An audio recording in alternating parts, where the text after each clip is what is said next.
In college softball on the ACC network, the 10th-ranked Florida State Seminoles have been on a roll. Winners of 10 straight. They battle the South Alabama Jaguars in their final tune-up before conference play.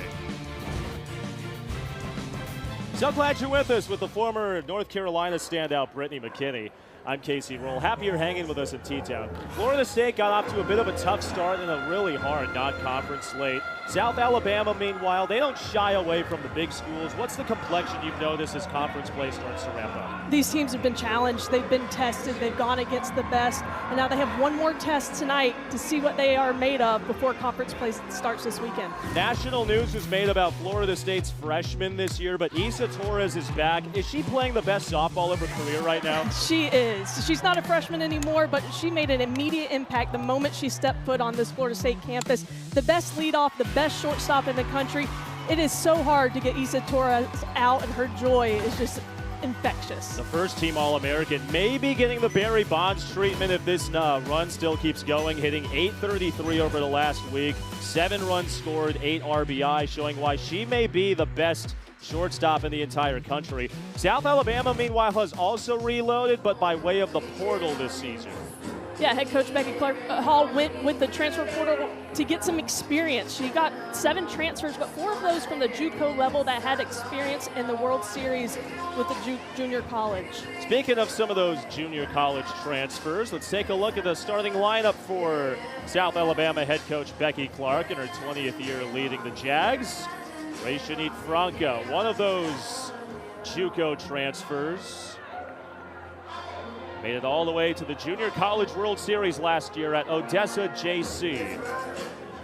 She's the first up against the Florida State freshman Marley Gaskell, getting the call in the circle this evening. And Marley Gaskell getting her first start in the circle this season. She's gone up some great competition. She's faced Tennessee and Alabama. She's had a couple bumps in the road, but just one earned run outside of those Alabama-Tennessee games. 4th-ranked pitcher in the 2025 extra inning softball class. We're underway in T-Town. So glad you're with us. First pitch is down to Franco. First Dutch-born player to the play at South Alabama in its history as a Division I program. Franca squares to bunt, out in front of the plate. Bella Ruggiero, throw the first, not in time. It's a bunt single. Franca showing off that speed down the line.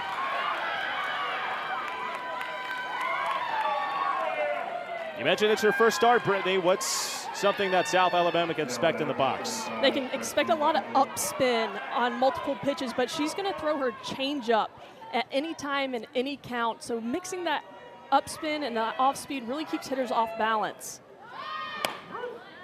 There's a strike pumped in. No earned runs for Gaskell in her last 3 appearances. The Jags are hoping to change that, with Presley Lively digging in with 1 on and nobody gone.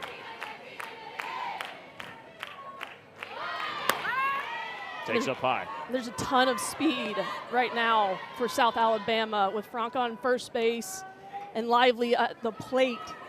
A lot of things that South Alabama can do right here, but Florida State has to be aware of the speed.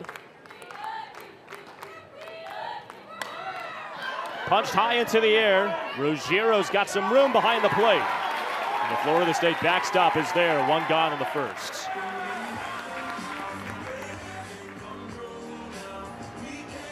With 1 away, it brings in Gracie Dees,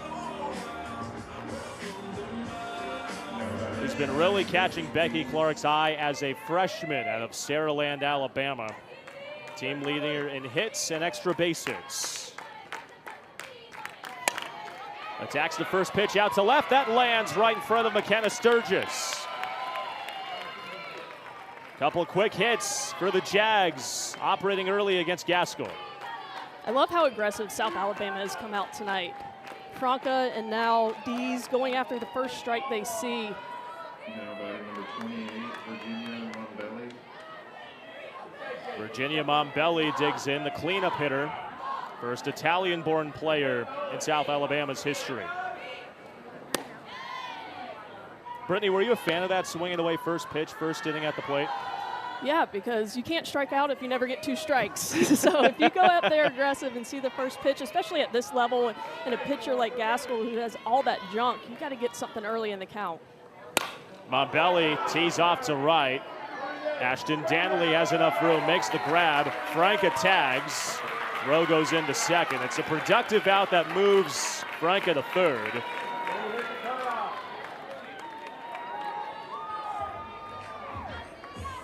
Now batting number 22, Sydney Stewart. And Sydney Stewart set to step into the box with runners on the corners and 2 gone.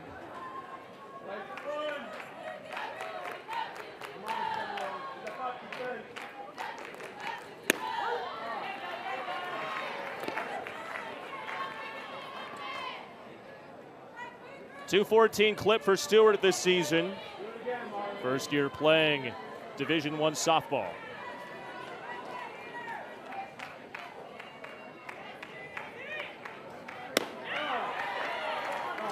See Gaskell right there trying to figure out where the top of the zone is tonight with Donald Brown behind the plate. Just eating away to see how much she can get to utilize her best pitch, that rise. In the dirt. Jill Poole is the first base umpire. Larry Moon is the third base ump this evening.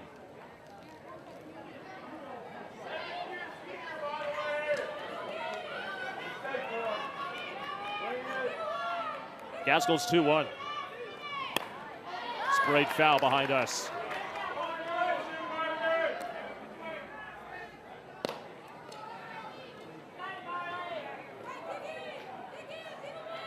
If I was Gaskell here, that pitch that was up in the zone that was called a ball is going to be really hard not to swing at with 2 strikes. See if she goes back to that pitch. She climbs the ladder, foul tipped into Ruggiero's glove, strike 3. Jags leave them on the corners. Florida State's high-powered offense steps to the plate for the first time today when we return. That means Issa Torres and Jasoni Beecham taking their hacks here at Joanne Graff Field.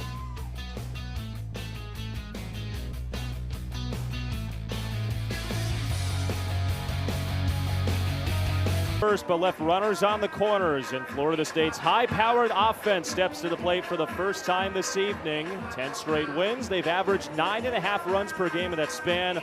Big piece of that, Issa Torres at the top of the order. Man, when she's on, she may be the best hitter in college softball. Yeah, she's a reason that people like Jasoni Beecham have so many RBIs, because she's always finding a way to get on base. How's Tori Miller supposed to get outs today against this lineup? You got to keep the ball down. You got to keep it in the park. You've got to stay in pitchers' counts by working ahead. The Coastal Carolina transfer in her second year with the Jags. Torres takes high. She's been hitting a ball on a different planet over the last week. 833 average over the last week's worth of games. Driven in 8 runs in that span. Missed 8 games due to a concussion early in the season. Torres slashes it the other way into the gap. Buckhouse on the run at the track. It's gone! How good has Issa Torres been? Knowles on top.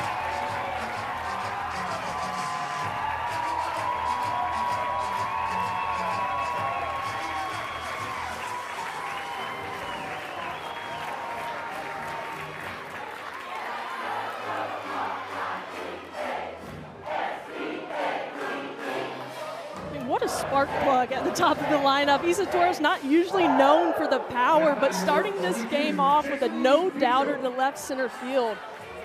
Wow. Third home run of her junior season.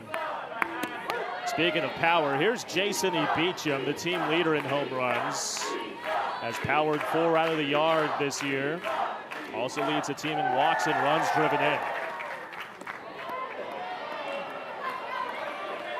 See Miller back-to-back change-ups here. Now, after a home run, it's really important for a pitcher to have a short memory and go after the next hitter. There's no pitches that you can take off against this lineup. And I think we're going to see a lot more of that change-up coming through.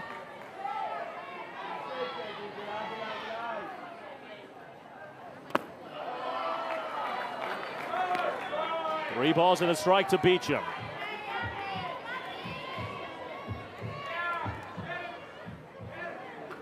What's this meaning about this early in the game after seeing that home run? And you know your pitcher's a little rattled. First hitter you face, give up a leadoff home run, coming back to face Jason E. Beecham, fall behind 3-1. You know, just to calm the nerves, settle in. This is a tough environment to play in too. That pitch was just too much plate. I mean, it was on the outside part of the plate, but Issa Torres is too good if you get that much white with the softball. And, you know, nobody loves playing softball more than Issa Torres, I don't think. Lonnie Alameda described her as infectious. Has taken a whole leader in the clubhouse role and also on the field. Sky's been the limit for the Georgetown Texan this season. There's a strike, count to Beecham's full.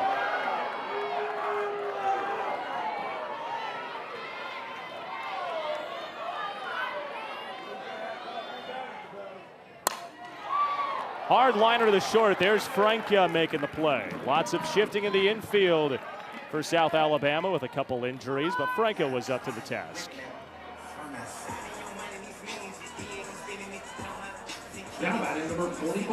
I mentioned Miller's going to have to work that changeup in. Here's a look at her scouting report as a strike is taken by Bella Ruggiero. And she has a lot of upspin too with the rise and a screw that kind of tails up with it, and you have to be careful against this Florida State lineup if you're going to leave anything up. So having her have 3 different speeds to combat that up pitch, she's going to need those 3 different speeds tonight.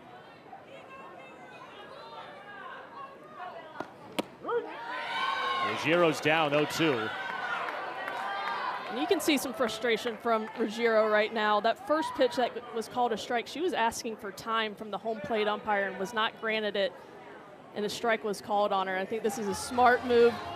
While you're still thinking about that first pitch, another pitch came by, and then you're 0-2, giving herself a moment to breathe and recollect her thoughts and not just let this at-bat pass her by. She's had a stellar freshman season, team leading 400 average. Bouncing ball to second. First chance for Sydney Stewart. She bobbles and Ruggiero's on.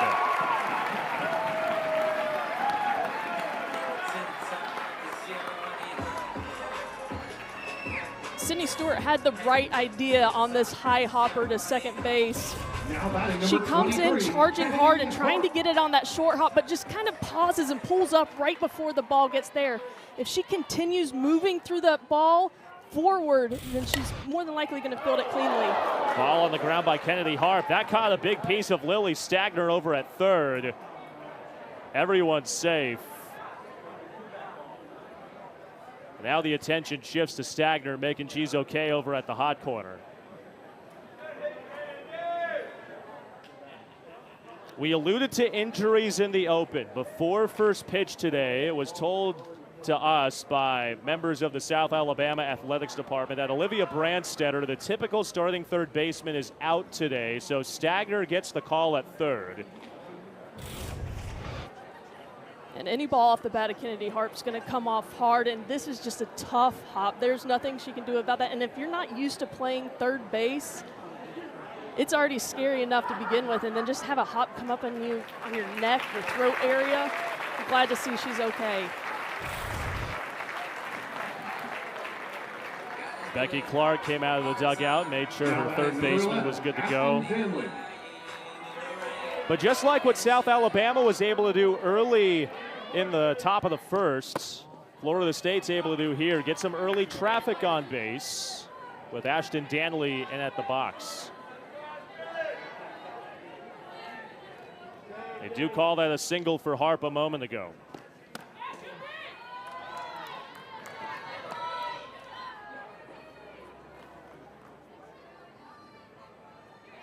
Two-way standout, Ashton Danley has made her name known in the circle her first 2 years. She corks it out to center field. Lively's on the run, makes the grab as she collides with the fence. Ruggiero tags, moves up to third. Danley gave it a ride, but Lively was there to track it down. That ball was absolutely torched by Ashton Danley to center field. What a play by Lively, though. You see that first step, she goes straight back, reads it right off the bat in a field that she's not accustomed to playing. Full extension, finding the wall. I mean, that's just great center field play. South Alabama has a lot of good outfielders, and Presley Lively is certainly one of them. She was the starting center fielder for every game the Jags played last year. Speaking of someone who could start just about every day in the lineup, how good has Anna Hind been as a freshman this year? You know, we knew how good of a freshman she was, highly ranked recruit coming in, but I've just been most impressed with her maturity and her at-bats, how aggressive she is to pitches out of the zone. Watching her back in Clearwater going against top 5 teams in the country, there was no fear in her eyes. She's a confident ball player, and she swings the bat really, really well. On the ground, the short, Franca bobbles, regathers, and gets high by a step to retire the side. Florida State strands 2, but they've got an early lead through 1 frame of play. If you ever want to jump start to your team, just find you a Issa Torres to lead you off, starting off the ball game with a solo shot for the Noles.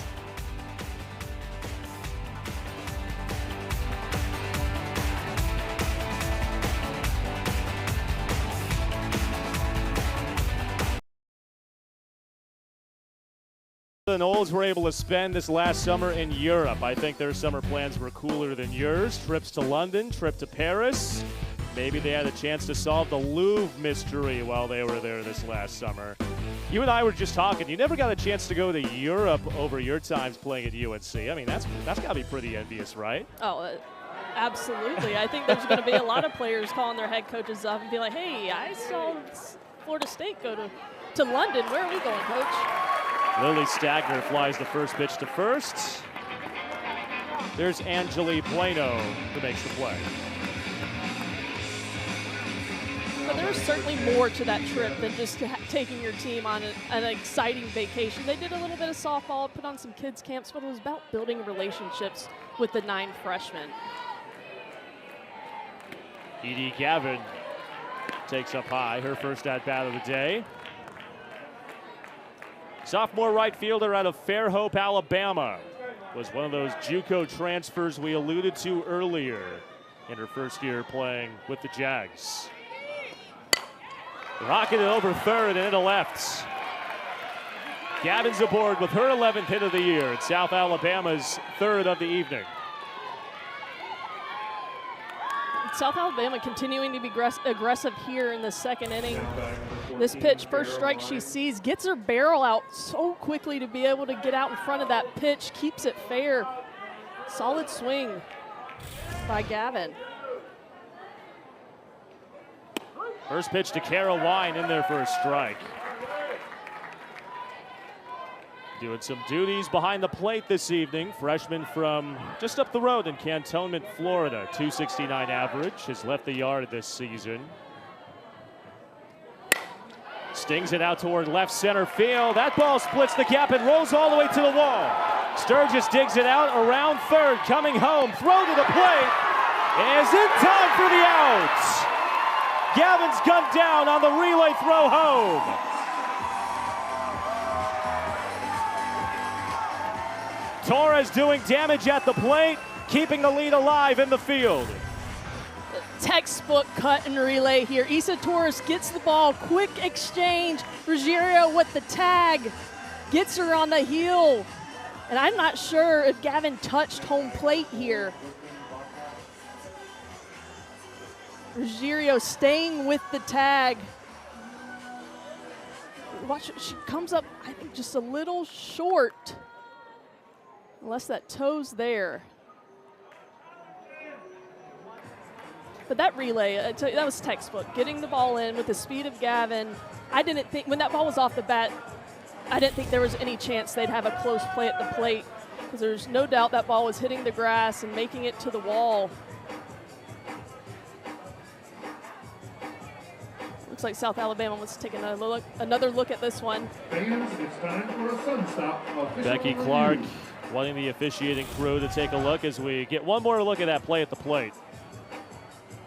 She gets there before the tag, but does she step on the plate, I think is the question.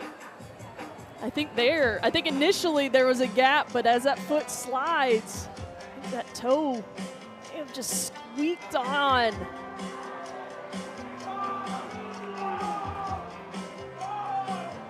But just like with every replay, is it enough? Since the call on the field was that she was out. You see the umpires, they're zooming in at the same thing we were just looking at, see if there was contact made with the plate before the tag.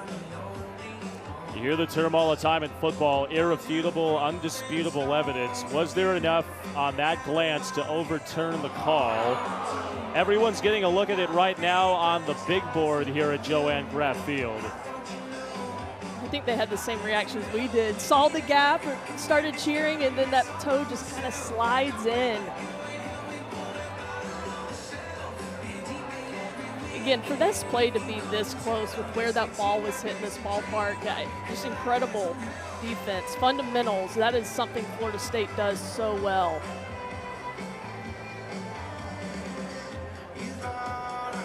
Is something that Lonnie Alameda preaches. You can't do the big things until you can do the little things. Played off the wall perfectly, picked up with the bare hand. Isa Torres, no hesitation, turns, fires, knows where she's going with the ball from the communication from her catchers and other teammates to make that a coast play. Call stands on the field. South Alabama loses its first challenge. They've got one remaining. And South Alabama still down by 1. I just don't know if there's enough to tell, because she clearly was away from the plate, but when does she get on? Just not enough for the umpires to overturn it.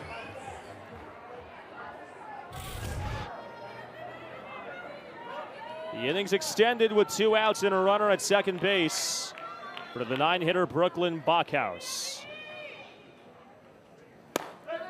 Attacking first pitch, Torres and Beecham both on the left side. Beecham there to make the play. Second inning in a row, Florida State gets out of a jam. Noles remain up 1 as we head to the bottom of the second.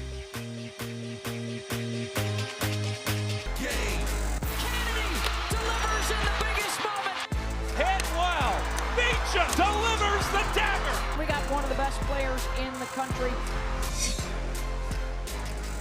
Well, this time next week, it may very well be another super regional.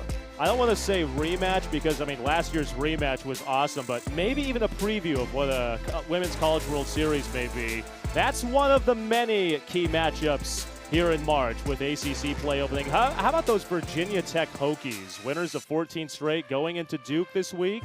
Yeah, not a lot of people are talking about the Hokies, but I think they're going to earn some respect after what they've been doing, and a big piece of that is the pitcher Bree Carrico kind of coming out of nowhere and leading that staff with Emma Mazzarone. And then, of course, the Hokies can crush the ball, but we're going to get some people talking here really soon.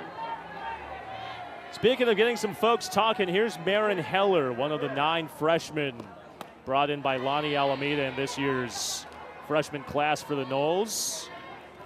358 average out of West Des Moines, Iowa. Two-sport standout at West Des Moines High. Also a notable basketball talent. There's a strike. She was a huge piece of this recruiting class, too. Last year, there were some holes in this defense for Florida State, especially at second base. They had multiple players rotating through that spot. Marin Heller's been able to come in and fill it immediately from day one. And not only is she a great defender, but she has offensive power and speed. She really does it all. And that was a need that Florida State needed to be met this year, and she's certainly done that. Heller stings it foul wide of third. And one thing Lonnie Alameda did sing her praises about when we talked with her earlier in the week, she's a natural shortstop learning second base. Naturally, when Isa Torres is your shortstop, you're going to have to move around the diamond, but she's taken that in stride, learning the keystone this year. But imagine being able to be up the middle with somebody like Isa Torres as a freshman. The tools that she's learning from just watching how Isa plays the shortstop position, how she manages the infield, to have a front row seat to that as a freshman, what an opportunity.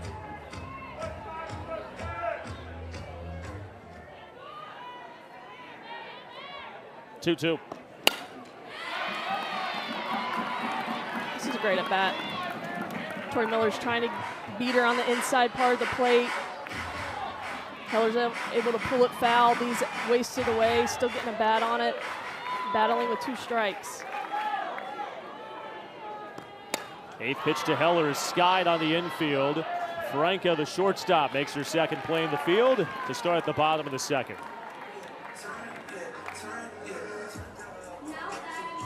Long at bat for Heller comes to a close. That gives way to McKenna Sturgis.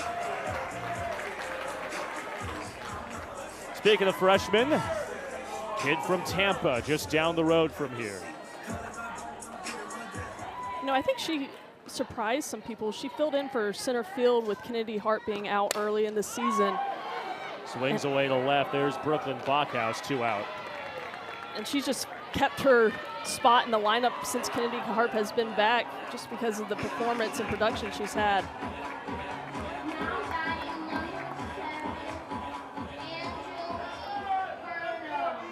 Angeli Bueno in the 9-hitter. Takes a strike.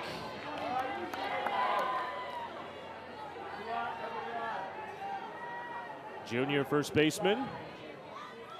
.310 average this year. Down 0-2. And that's what Tori Miller likes to do, keep elevating in the zone. She also has that changeup, but here that rise.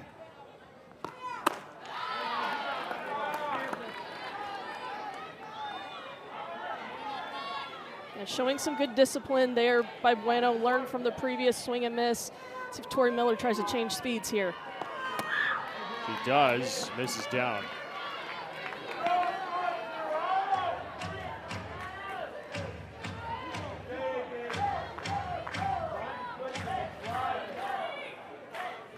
Miller's 2-2. Got her swinging. Florida State sat down in order in the second. We'll have a chance to talk with Jaguars head coach Becky Clark on the other side here at Joanne Graff Field.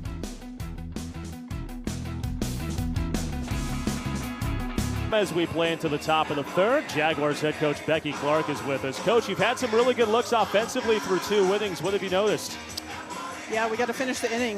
We get something going, and then we don't finish it. So right now it's just, keep chipping at it until we can push something through.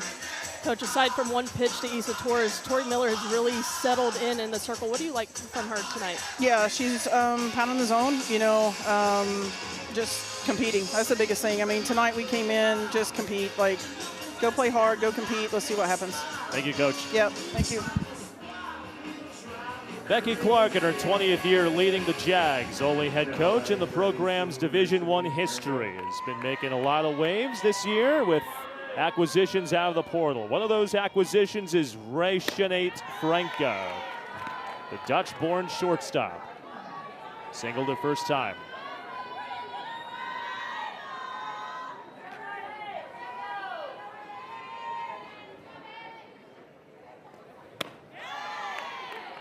Diamond Sports has really taken off in Europe.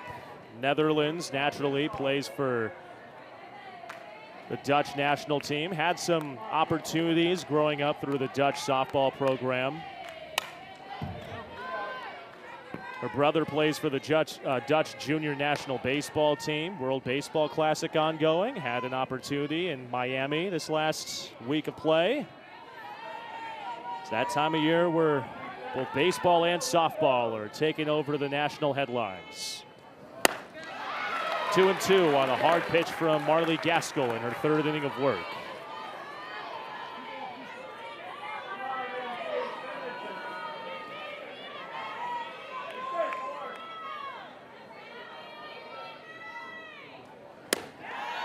Full count.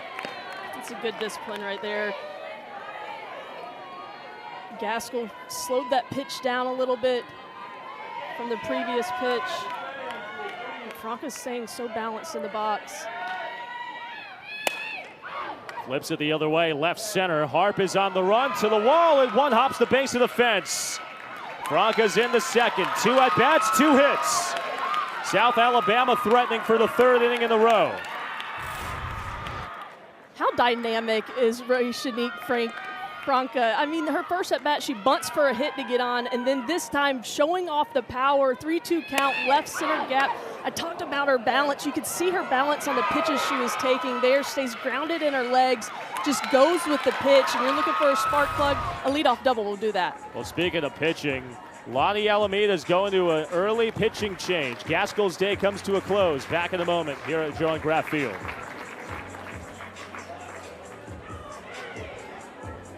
Tallahassee, capital city, Florida, home of Florida State softball. Early 1-0 lead for the Noles, who have been in some jeopardy through 3 innings in the field. An early hook for Marley Gaskell, which means Bella Dimitrievich is called on in relief. And another impact freshman for Florida State in the circle. Dimitrievich has been known for her rise ball, but this offseason really focused on that drop and change up and be able to mix speeds. But the rise ball is so good because she can split the zone with it. Because it moves so much, she can throw it for a low strike, a mid strike, and a high zone strike. And you can't just do that with any pitch if it's not moving. A lot of good movement. Presley Lively squares, pulls back as that skips away from Ruggiero. Frank is in the third, and the tying run for the Jags is a base away.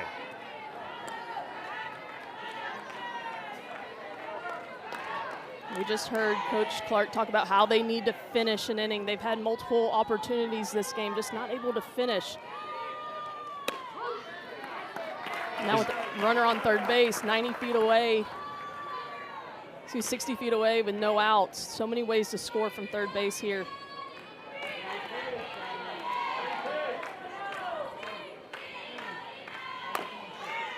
From what you've seen so far, Brittany, is the inability to finish just been approach, or is it just maybe not ambushing the proper pitch that you would to drive in runs? You know, I think some of it is the defensive plays that Florida State's been able to make too behind that.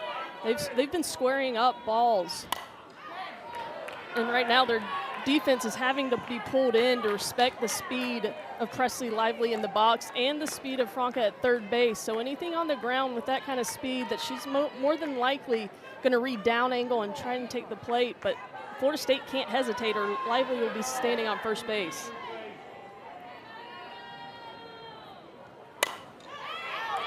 With how good Florida State's been at scoring runs amidst this 10-game win streak, you a bit surprised they got the corners in this early in the game? I think they're trying to – Lively's not known for a ton of power, so I think even without runners on, those corners would be pulled in case for something on the dirt, but Lively's been popping up. She flips it the other way to left, and that skips in. Sturgis was able to hold it down on a hop.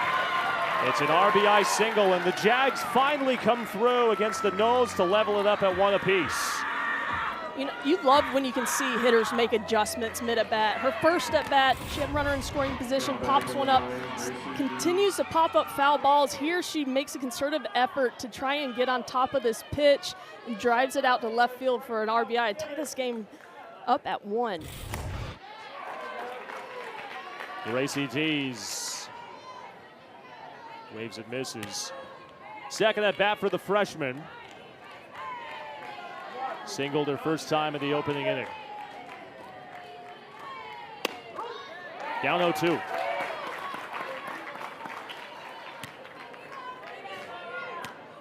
Five-time letter winner at Saraland High School in Alabama. Did not strike out once as a senior in high school ball last year.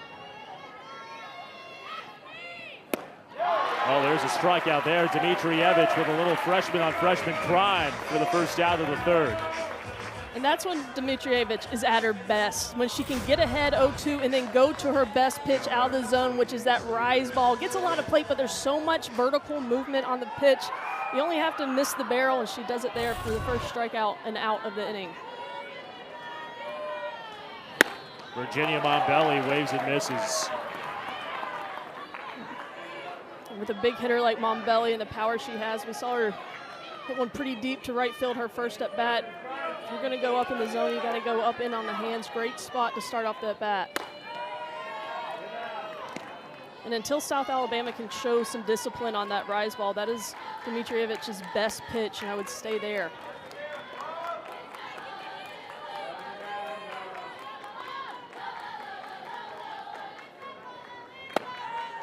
Ball down. Lively thought about taking second, but held put with Ruggiero ready to fire it down. Yeah, with the speed that Lively has at first base, anything in the dirt, she's looking to take the next bag, and that's what South Alabama has to do. They've got to be aggressive. 5 stolen bases this season for Lively. Counts even to Mombelli at 2 apiece.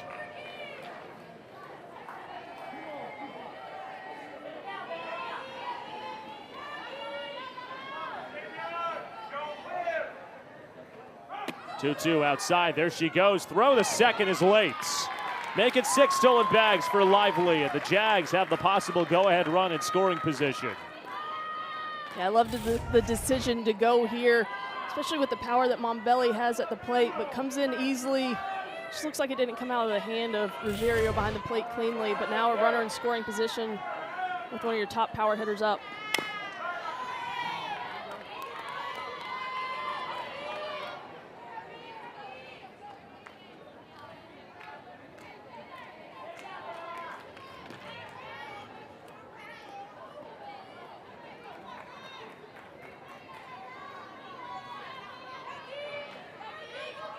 Three-two.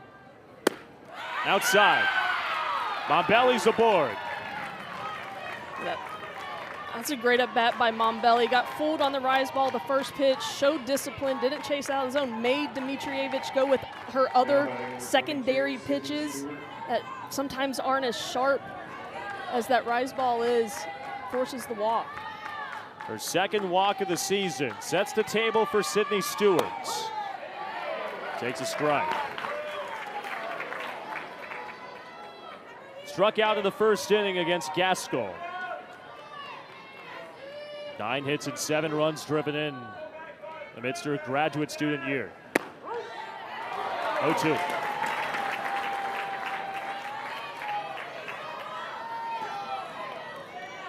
Stewart struck out on that rise ball from Gaskell, her first at bat. Imagine go back up. 3 pitches, 3 strikes, 2 outs in the third. A little chuckle from Dimitrievich in the circle after the strikeout. Look at this location of the rise ball, though. Sometimes when you think of rise ball, you think of a pitch out of the zone. You see your teammates. Hey, get back in here. We got one more to get. One more. But sometimes you think the rise ball just pitch high out of the zone, but Dimitrievich is able to place it right at the letters. Lily Stagner takes a strike. In your days at UNC, did you feel like that was the pitch that gave you the most trouble in the box? It was either my best friend or my worst enemy, but I was swinging at it no matter what. Stagner on the ground, right side. Heller off the heel of her glove throw. The first is late. Throw home, not in time. There's the blue-collar mentality of the Jags. Lively scores, and South Alabama's got the lead.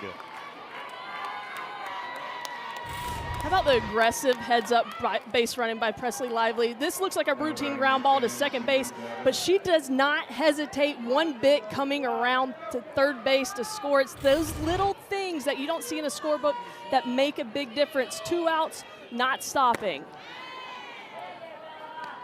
Ball's up high to Edie Gavin. She singled her first time up in the second. If you remember, she was thrown out at the plate in that second inning on a play that kept Florida State's lead intact at the moment. You have to wonder what the complexion would be right now if she had come in to score. But you see Lively here, even making a turn, thinking going home, gets confirmation that that ball's misplayed. You know, Coach Becky Clark has got to love that.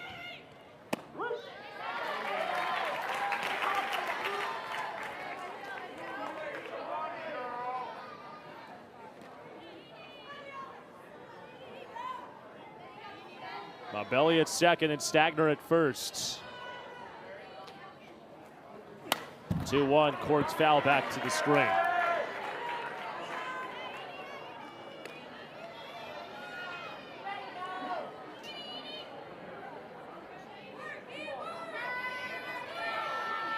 Seven of 9 Jaguar batters have reached base. We're only in the third to this point. Gavin swings and misses high. Dmitrievich gets a strikeout to end the inning, but the Jags get the lead. We'll have a chance to talk with Lonnie Alameda to see how the Noles will respond come the bottom of the third.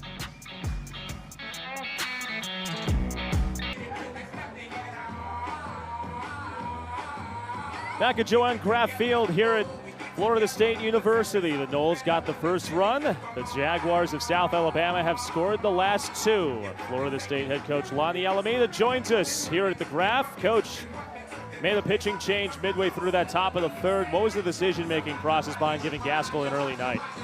Hello. Sorry I'm late. I think just, the opportunity to get her out there. And she was sick last weekend. I want to get a chance against Coastal and didn't get a chance to get out there. So all hands on deck today in midweeks. We all know that, and she did a great job. Coach, saw you pull your right side of the infield off to the side after that inning. Can you give us some insight of what you were talking to them about?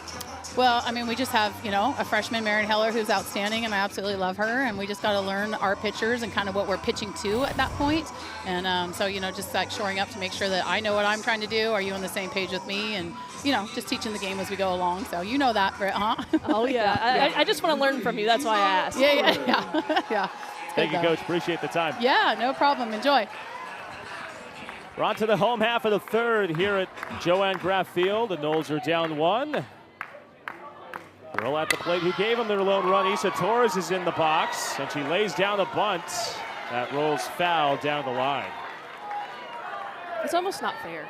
First at bat, cranks one over the left center field fence. You'll see it here, showing off the power to get this game started. Takes an outside pitch and demolishes it into the night sky here in Tallahassee. But then her second at bat, she squares and puts down a bunt, which was just a couple inches from being fair and standing on first base. How do you defend Isa Torres? Ask for help, maybe? I don't know. You look at that batting average. Not many people have figured it out. Great pitch there by Tori Miller.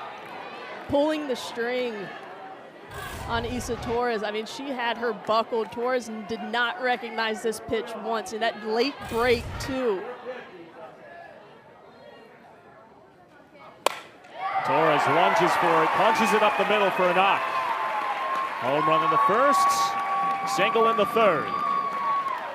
Miller tried to double dip with that changeup, going right back to it after fooling Torres, but it's hard to do against elite hitters. Once they see something and recognize it, beat them back to back, it's going to be hard to do. Torres doesn't do too much with it, just gets her barrel on it. So just throws a barrel out there, doesn't even finish her swing.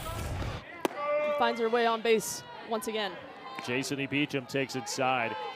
Torres is hitting .850 in her last 20 at-bats. 17 hits, 20 ABs over the last week's worth of change. There's a strike. It's incredible. And she missed 8 games going into last weekend, and it's like she was ready to break out of that cage, being without softball for so long. Count to Beecham's 2-1. You hear about athletes overcoming adversity with a lot of the physical injuries, lower body, upper body injuries, but missed 8 games due to a concussion. You've been around the game for a while as a player and then as a coach. How hard is it to come back so quick and so good after one of those type of concussion injuries? Concussions are a scary thing, right? And they've done some great jobs at putting some protocols in to make sure the player's safety. Throw to second is muffed. Stewart tried that side toss to Franca, and everyone's safe.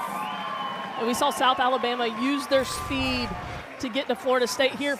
Isa Torres off on the pitch, no hesitation. Not enough communication from South Alabama to letting them know that Isa was off on the pitch, and that's not going to be a play that you're going to be able to make even with a clean throw.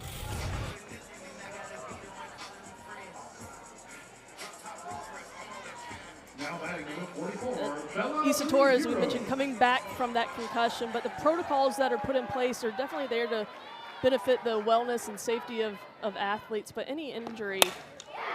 Bella Ruggiero up the box, that's in the center. Torres around from third. Noles have tied it. Ruggiero comes through.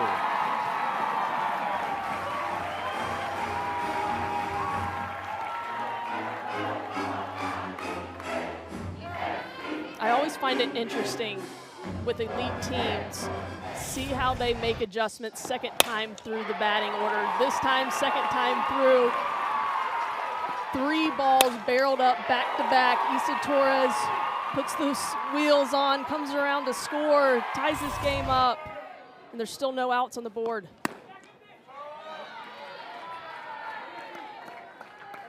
Ball's outside to Kennedy Harp. We talked about how good Torres has been. Jason E. Beecham, a former National Freshman of the Year, but kind of lost in that same shuffle. Harp is another All-American who's coming back from some injuries she suffered of her own last year.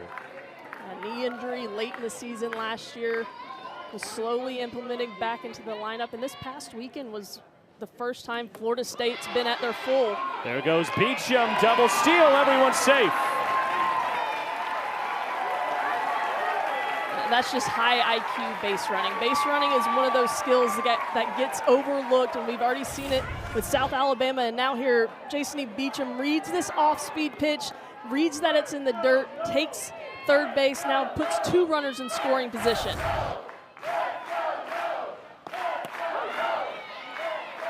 There's a strike to Harp, 3-1.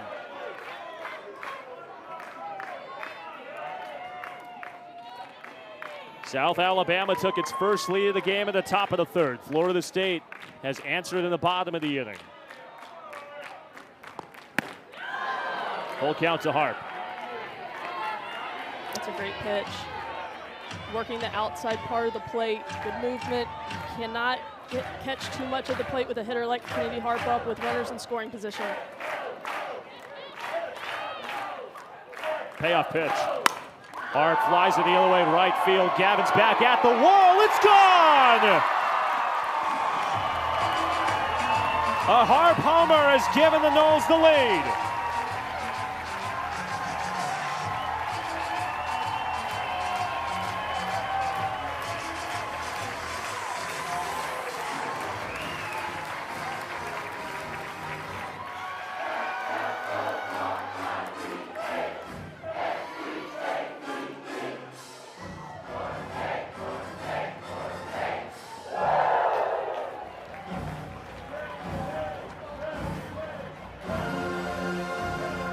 Third home run of Harp season.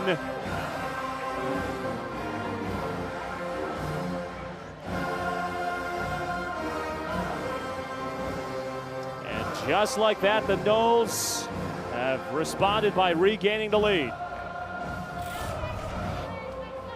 Let's go back to this at bat. Kennedy Harp, you see that pitch on the outside part of the plate, swings through it, tries to go back outside, but Kennedy Harp, such a good hitter, makes that in-bat adjustment, stays on top of it. You can almost see her come up on her toes to get through the middle of the ball and has that power even when she comes out of her legs to send that ball opposite field.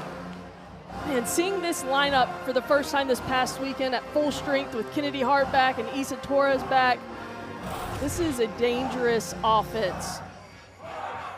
They're averaging 9.5 runs per game over their current 10-game win streak. Neither starting pitcher lasts past 3 innings today. Marley Gaskell went 2+. Tori Miller's day comes to a close after allowing that home run. Sydney Scapin, who Becky Clark says has crazy potential, is in a bit of a mop-up spot here in the third. Yeah, I think Scapin's probably a good arm to go to because she's not going to worry about her velocity so much. It's going to be about the spin and trying to keep hitters off balance. And second time through the lineup, we saw these hitters make the adjustment to Tori Miller, so bringing in something that is really different than what they saw the first time through. First pitch of her night's down to Ashton Danley. Speaking of spin, we talked about what Becky Clark had talked about us with earlier in the week. She said she's got that Mickey Mouse spin. Have you ever heard of that to describe spin, Mickey Mouse spin? Is that something that I'm just out of the loop on? Is that your first time? That means that ball is dancing when it comes across the plate. Shows you how much Cartoon Network I watched growing up. Mickey Mouse Clubhouse, my 4-year-old loves. But no, she can spin the ball.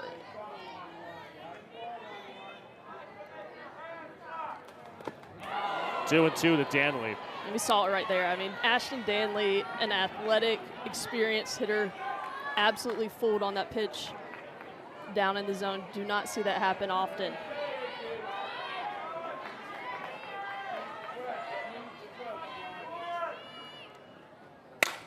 Spray the other way, left field. Bachhaus is back at the track, makes the grab. Readjusting just shy of that 200-foot marker in left. One away.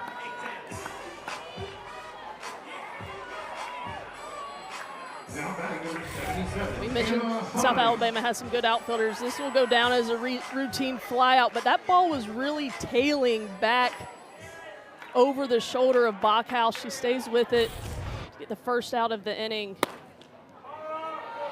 Give Scapin some support. Ball one to Anna Hind. Former second-ranked prospect in the 2025 class of the Charlotte Christian School.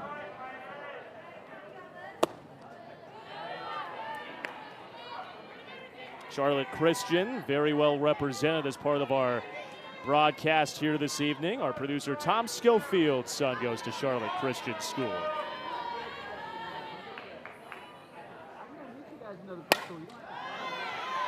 Last foul.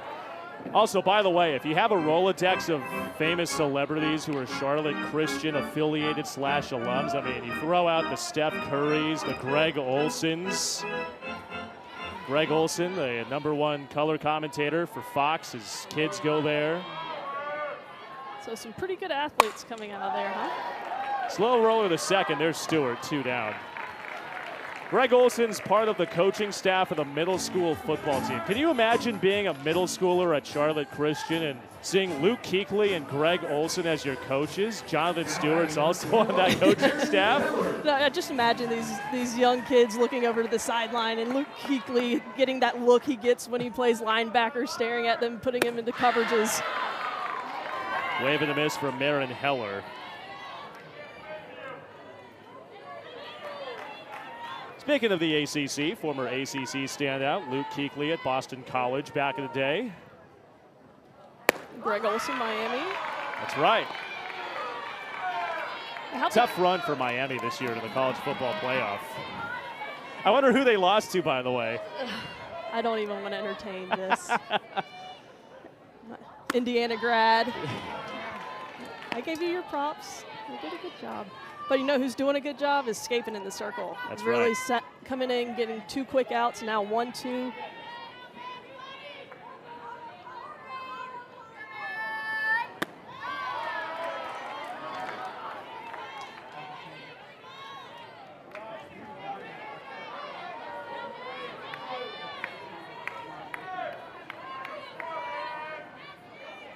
Scapin's 2-2.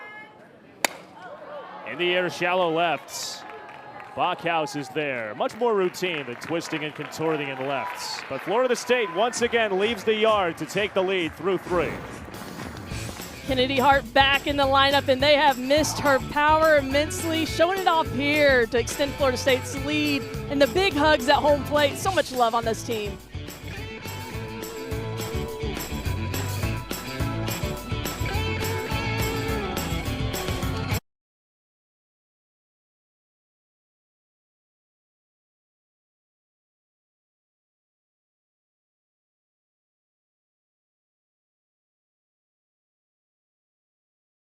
With 11th ranked Virginia and preseason All-ACC standout Michelle Chatfield taking on 25th ranked Duke and All-American Amina Vega in Durham. ACC softball in full swing this weekend. Virginia, we talked about Florida State not bringing in any transfers with its really young class. Virginia, the other Power 4 program who followed suit. Well, how are they doing? Best star in program history this year. How about your North Carolina Tar Heels as well? They're really slugging the rock so far. Yeah, Emily Leggett had an amazing weekend. She has hit 5 walk-offs on the season, including 1 against Virginia over the weekend. Virginia Tech, that 14-game win streak heading into Duke. Can Florida State's win streak be extended to 11? They've won 10 straight entering play today. It's a 3-run lead for Bella Dimitrievich in her second inning of relief. Kara Wine leads things off for the Jaguars.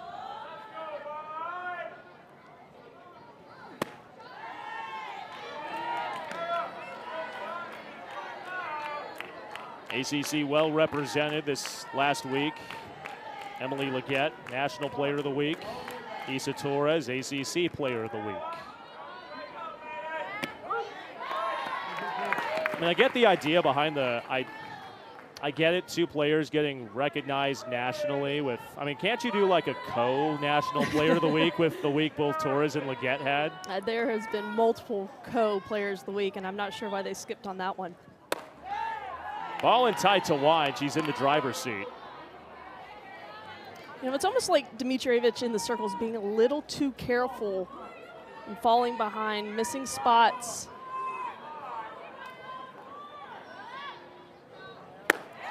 That's in tight, leadoff walk. Jags are in business in the 4th. Well, they've had base runners every inning.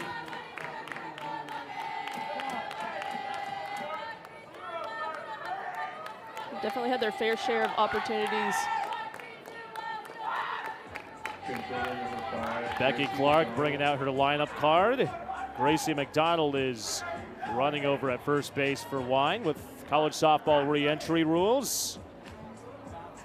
The freshman out of Ocean Springs, Mississippi, McDonald over at first base. She's getting some work done on her wrist over there. Have you ever seen stuff like that for pinch runner coming off the bench? You know, that looks like the pitch comm. A new rule this year is that you can have those one-way electronic devices to signal in your signs from the dugout straight to the wrist. In the past, only the pitchers and the catchers and the defense had access to those. This year, first year that the offense can use the one-way signaling device. And it's almost like a smartwatch, and the words will pop up: steal, bunt, hit and run. Long gone are the days of coaches using belt for bunt and hat for take. Popped into the air. A near collision that almost led to calamity. There's Ruggiero to make the play. Safety squeeze does not work.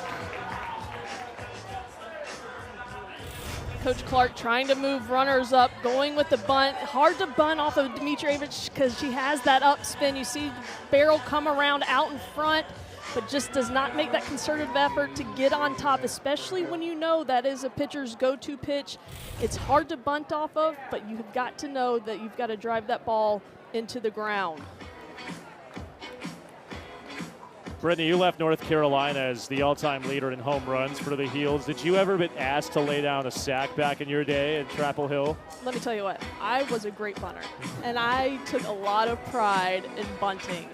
I loved doing it at practice. I just found it, you know, your team needs you to do something. Coach is asking you to do something, and I thought it was something I definitely took pride in, but it's not easy. I wasn't going against somebody that could spin the ball, but like Dimitrievich either, so. It's definitely a skill that is practiced and practiced and practiced. And we don't see it as much as in our game anymore. I mean, this used to be a really small ball oriented game. Now we're just all about the power. Rachel Franca steps in for the 3rd time. She's yet to be sat down. Single in the 1st, double in the 3rd. The junior college standout over 2 years at Odessa JC. Made it to the JUCO World Series a year ago. Lays down a spunt.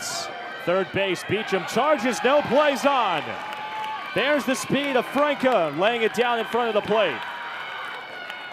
And that's the 2nd time we've been able to see her put down a bunt and get herself on base. And that was not a sacrifice bunt like we saw from the previous hitter. This one, she is trying to get herself on base, use her speed. Such a dynamic player. Look how quickly she gets out of the box. Beecham doesn't even attempt to make the throw. And it's just amazing that Franca got her first starts this past weekend of the season, and she has done more than make the most of that opportunity. There's a strike to Presley Lively. And we had an opportunity to talk with Becky Clark earlier in the week about what she was looking for specifically with reloading for this program. She didn't mince words. She said last year we were figuring out what this team was. They lost a lot from 2 years ago and they made it to a regional. They're kind of finding their identity in 2025. She pointed out her roots, being a JUCO NAIA player herself, and recruited hard out of the portal, looking for those high-quality JUCO players who had the pedigree and the numbers to back up their play at their two-year schools that she thought would transition to four-year colleges. Yeah, and I thought it was super interesting that 4 of those JUCO transfers played in the World Series, the Junior College World Series. So they have that also that winning pedigree. They know how to win, how to get to the big stage. 1-2. Lively stays alive.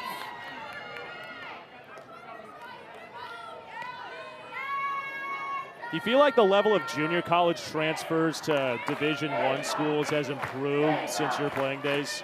You know, I think it's actually dropped off some, you know, with the transfer portal being the way it is now, but I think there's so much talent at that level.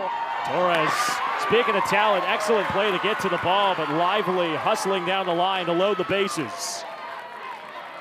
And the top of the lineup for South Alabama has been making noise all day between Franca and Lively using their speed. You see Presley Lively pounds this ball in the dirt, does a great job of getting enough air where her speed get her down the line. That is one of the best shortstops in the nation. And that ball is just placed so perfectly. What was this meeting Florida State just had in the circle here? Is this about who covers what base with the bases loaded? Was it just a reset? What was that meeting about? Yeah, I think it's more of a reset. You always want to prevent the big inning, and you can start to feel that momentum right after Florida State puts 4 runs up. South Alabama responding here with a big opportunity to have a big inning themselves. There's Dees on the ground. Heller to second. Throw from Torres in time. Florida State turns 2, and the lead remains intact through 4.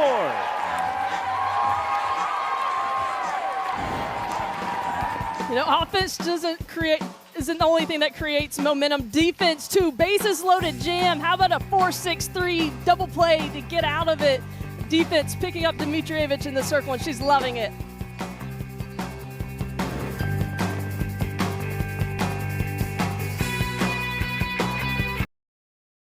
How about turning 2 defensively to keep that lead intact? Yeah, bases loaded, and we had just seen Lonnie Alameda pull Heller off to the side and talk about how they are pitching to hitters in situations like this. They stayed back for the double play. Dimitrievich pitched to the double play to get the ground ball, and Maren Heller finished it up. The freshman second baseman, who, if you remember, had that fielding error in the 2-run South Alabama third, made that play. Speaking of freshmen, McKenna Sturgis leads things off in the bottom of the 4th for Lonnie Alameda's Knowles. Freshman to watch list for 2026 was a 2-sport standout at Alonzo High School just up the road. Sport that's really gaining a lot of traction across the country. Flag football was a letter winner in flag football, played in the U17 national team, won a gold medal 3 years ago. Think of how much that sport's grown. 2 decades ago, Alaska and Florida were the only 2 states to have sanctioned high school flag football. 2026, not so much. It's all across the country. Were you a member of one of those teams? No. I was 7 in 2006, so it would have been tough to letter in high school at 7. I know there are some kids who are in the DR right now who signed pro contracts at 13, at 12. No one was lining up to ask me to play anything at 7 years old. Count stays 2-2 to Sturgis.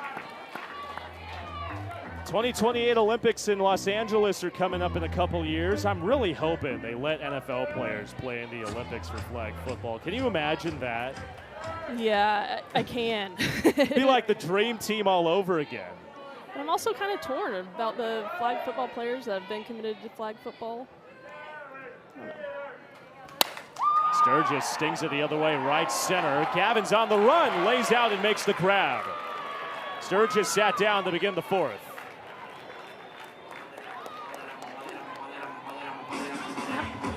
And how about the job by Sydney Scapin in the circle, coming in relief when Florida State was just barreling up balls. Retires the first 4 hitters she's faced, and big defensive play made behind her in right field by Edie Gavin. I mean, this is a solid South Alabama team. Their record may not show how good they are just because of the talent and the competition they've been playing so far this season, but I've really liked what I've seen from them defensively and offensively. Angelique Bueno flips it wide of third. Yeah, you talk about that, Brittany, and that's one thing that Becky Clark will die on a hill on, wanting to have her teams play stiff non-con competition and really test what her team's mettle is made out of before Sun Belt Conference play begins. She made the point when she talked to us, she doesn't want to play a Mickey Mouse schedule where teams beat up on smaller teams in RPI and pound their chests. She wants to do things to where she really gets better in the non-con, as Bueno spoils another foul. And she's a coach that has taken South Alabama to postseason multiple years, and she understands the importance of RPI. And I thought it was interesting. She said, if I don't schedule tough opponents out of conference, it's a disservice to my players. I need to give them a chance. Fisted down the line at first. Excellent play by Mombelli making the grab. Known for her bat, but shows off the leather in the field. 2 away. Now batting number 3, Isa Torres. Speaking of that schedule that South Alabama has pieced together, look at those notable non-cons that they've matched up against. Isa Torres takes down.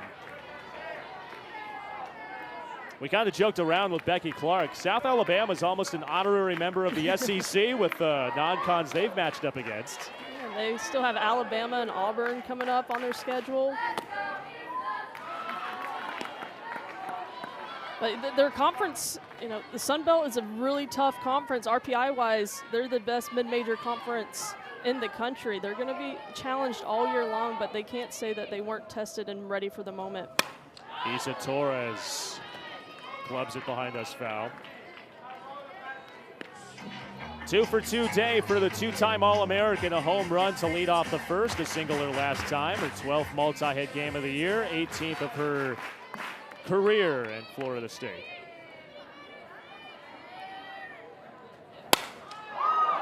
Lashed hard the other way, wide of the line, 2-2. And this is back in the first inning, first at bat for the Seminoles, and Isa Torres just starts this off with a bang, ball low and out. I mean, she doesn't have that big stature. You wouldn't think she has that much power, but she showed that she's able to take the ball on the opposite side of the field with a ton of power. And then we've seen her speed. I mean, I think, why don't people just pitch around her? But then you see Jason E. Beecham on deck. You've got to go at her.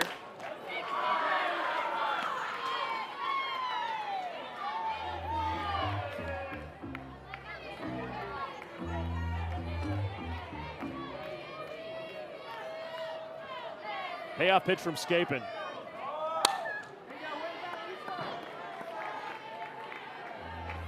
Brittany, as a former power hitter, when you look at Torres' load and the way she's able to generate power in the box, what do you attribute that to? Is it her stance? Is it her hands? Where do you feel like she generates most of her power from? I think she has some of the best hands of the game. She keeps those hands back and then just lets them fly at the last minute. That's how she's able to, in her last at bat with the changeup, she's able to keep her hands back and then have that bat speed through the zone and find the barrel. And when your hands are that quick and you have that control over your hands, there's not many pitches that can beat you. And Torres can hit them from inside, low, off speed, outside. There's not a hole in her swing. 2-out chance for Jason E. Beecham. There's a strike.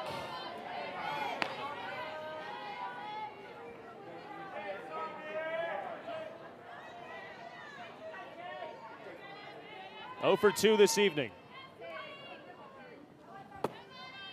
There goes Torres. No throw down. And Torres is in the scoring position. There's a lot of consistent things about a Florida State program that's been coached by Lonnie Alameda is that they're going to be heads up, always looking for that next base. Beecham on the ground, up the middle, underneath the diving Franco to center. Torres around from third, comes in to score. Beecham the second. Florida State's got its largest lead of the night. They're up 4 in the fourth.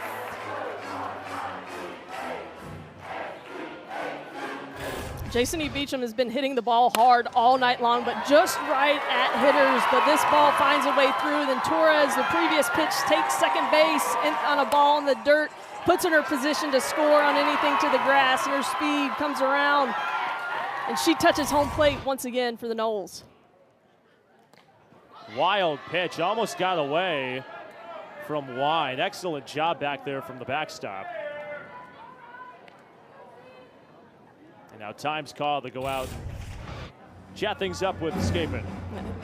That's not your typical drop and block there. That's just athleticism behind the plate with Wine. You've got to be an athlete behind the plate, ready for anything.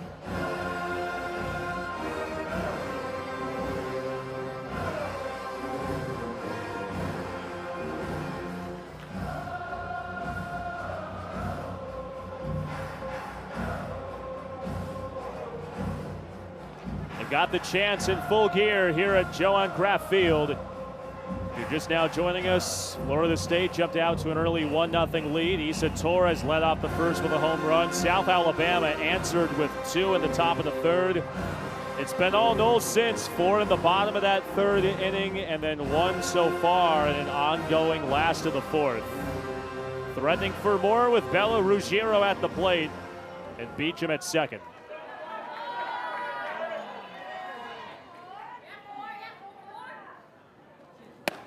Florida State team that's seeking its 11th straight victory before the start of ACC conference play. South Alabama is eyeing its second Power 4 win of the year after toppling Mizzou back in February. Down the chute, it's 1-2.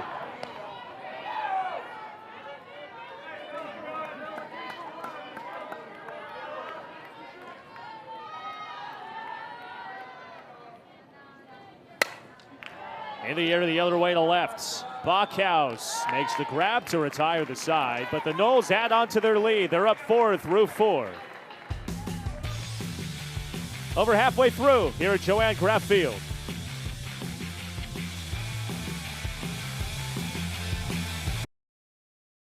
Kennedy delivers in the biggest moment. Hit well. Beecham delivers the dagger. We got one of the best players in the country. This time next week here at Joan Graff Field, possibly a super regional preview for 2026 between second-ranked Texas Tech and 10th-ranked Florida State. Florida State has loaded up on its non-cons. We gave South Alabama its praise for how they've stacked up in the non-conference portion of the year, but take a look at some of the foes the Noles have matched up against. Number 1, Tennessee. Bama, who's undefeated, 24-0, who could have seen the Tide coming the way that they've been out of the gate. UCLA, and then the aforementioned Texas Tech. Dispatched Coastal not too long ago, a few days back as well. Yeah, and this Texas Tech game coming up here in Tallahassee will be a rematch from the Clearwater Invitational earlier in this year, and the Noles were just inches away from a walk-off off of Nigeri Kennedy, so I know they're excited to get another piece of them. But Coach Lonnie Almeida always talks about how they're looking to close the gap from last season. How are they going to close the gap to beat a team like Texas Tech that they lost to in super regionals? And you don't know how far or how big that gap is if you don't compete against those teams. Hot shot from Mambelli. Excellent grab by Angeli Bueno at first. Who says the hot corner is only at third base? What a grab by Bueno at first base. I mean, I don't think you can hit that ball any harder.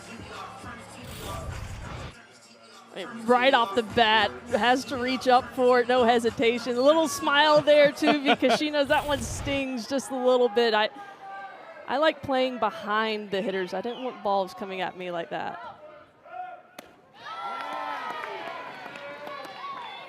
What was that song name? I forget what the song name was, but the lyrics were "The Pain Never Felt So Good" or something like that. I forget what it's called. It's back in the 80s. My mom would know. Mom, if you're watching, please don't chew me out too bad when I see you next. We'll talk about that Texas Tech matchup next week. I mean, I would bet most people are going to assume Nigeri Kennedy is going to get the call in the circle again. But, I mean, for a really loaded Florida State pitching staff, who do you give the ball to in that matchup for round 2 this year? You know, you asked me coming into this game, who do I think Lonnie Alameda is going to start? And I really have no idea. And I don't think anybody does. But she does so much looking into the metrics and the matchups. And she wants to put her players in the best position to be successful. But you know, she also wants them to have that big game experience if they haven't had it before, because she's going to have to call on these freshmen like Bella Dimitrievich in postseason if they want to make a run there. So she wants to put these players in situations during the regular season. So come postseason, it's not the first time they feel that pressure, that crowd, that environment, that type of game.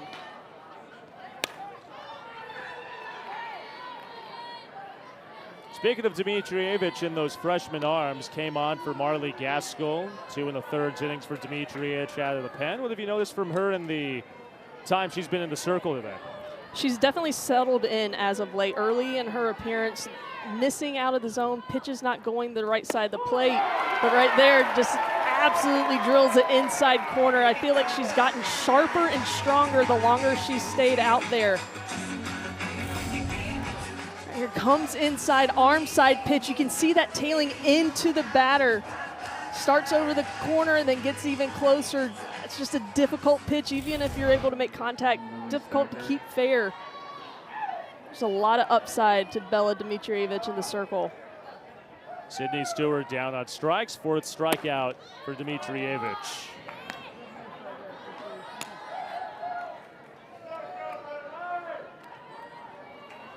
Lily Stagner steps in.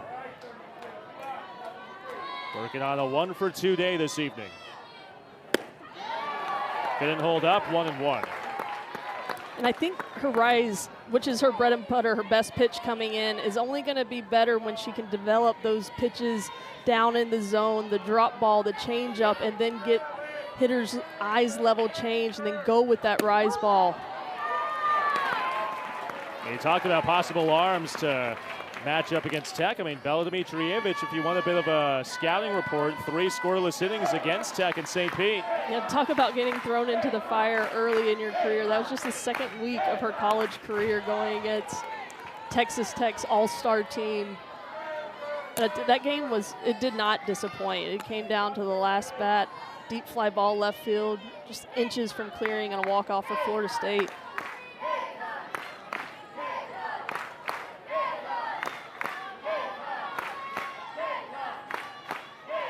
One, two.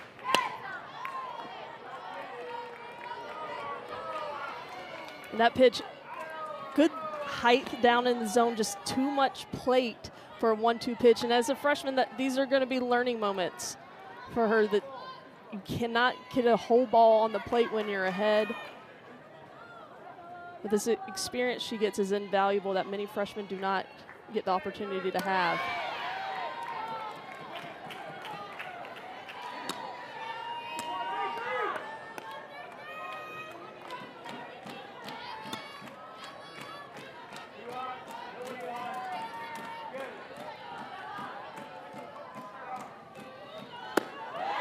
Inside, Stagner is worth the count full. You see Dimitrievich working all parts of the zone, seen her go up and in, up and out, low and in.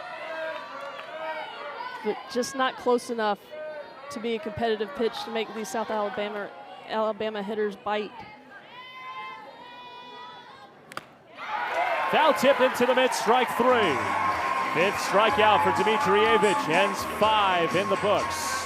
Florida State leads by 4. College softball amongst Power 4, offensive numbers have been up, and with those rise in offensive numbers, the power numbers, Brittany, have also noticeably taken a spike over the last few years. Yeah, these numbers are up and to the right. Team batting average over 300, 326, and then slugging. It's not just little singles. We are putting some power behind these hitting numbers, and they have grown so much. And you see this down and to the right. Maybe that's a good thing for pitchers, but no, this is just the bat to home run ratio dropping from a home run every 25 at bats to a home run every 20 at bat nationally. The offense in the sport of softball has exploded. Well, Kennedy Harp is going to help those numbers in terms of at-bats per home runs. Homered her last time. Why do you feel like there's going to be more of an explosion of those power numbers really increasing as the years go on? You know, the amount of home runs we've seen this year is almost inexplicable, but I think the use of technology and coaches knowing how to use that technology and implement the technology. I mean, you get spin rates from a pitcher and you go on your pitching machine, dial in those spin rates, and they're the exact same pitch that you're going to see on the field. Then I just think the strength and conditioning of these players are so much stronger than they've ever been before.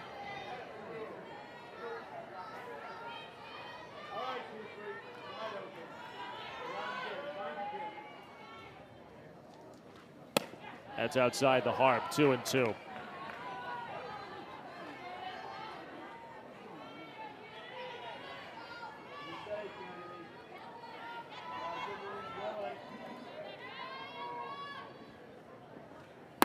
Wave and a miss. Riley Harrison, fresh in the circle, gets her first strikeout in the first batter she faces. Riley Harrison is the ace of the staff, and getting in a relief appearance here takes care of business of the All-American Kennedy Harp, first batter she sees. Ashton Danley digs in. Waves and misses. Couple flyouts for the preseason All-ACC honoree. Two-way star has excelled both in the circle and at the plate in her time in Tallahassee.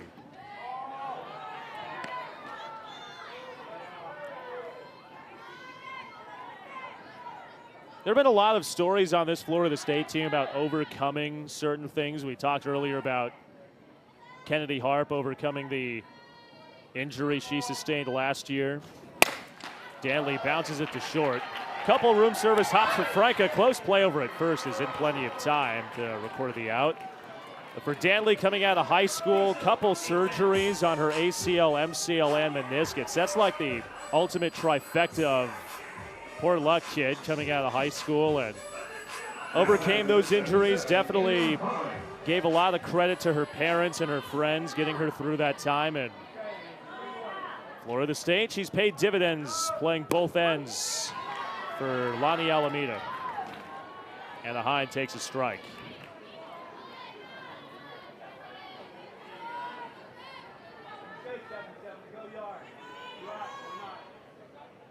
And ACL injuries too, Brittany, have been really ravaging college softball. I mean, you look at just the last couple of years. Jordy Fromm at Nebraska lost for that entire season, her first appearance with an ACL. Earlier this month, Nellie McEnroe-Marinas at OU suffered the season-ending ACL injury. It's been devastating over the course of the early stage of this decade. 2-1. It really has, and it's not just the physical toll that it takes on these players, but the mental toll as well. And it goes back to teams that having depth. You've got to have depth at every position.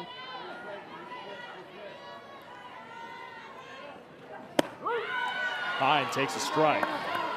It's a great pitch on the outside corner. Harrison doing a nice job coming in relief and just going right at hitters, working all quadrants of the zone. Really sharp stuff.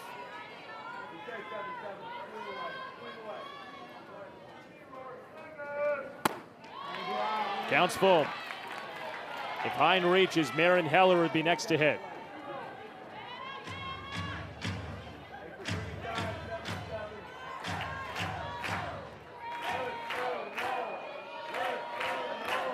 Here's the payoff. Got her swinging. How about that for a first inning in the books? 3 up, 3 down for Riley Harrison. We're through 5 here at Joanne Graff Field.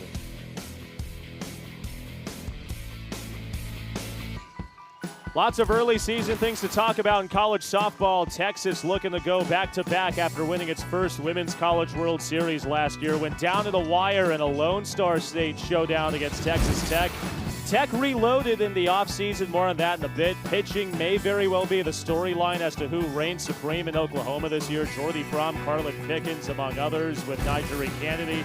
Do we talk about Tech reloading? Well, I mean, look at those players that they brought in over the last year. Some of the best in the country. You think they want to win down there?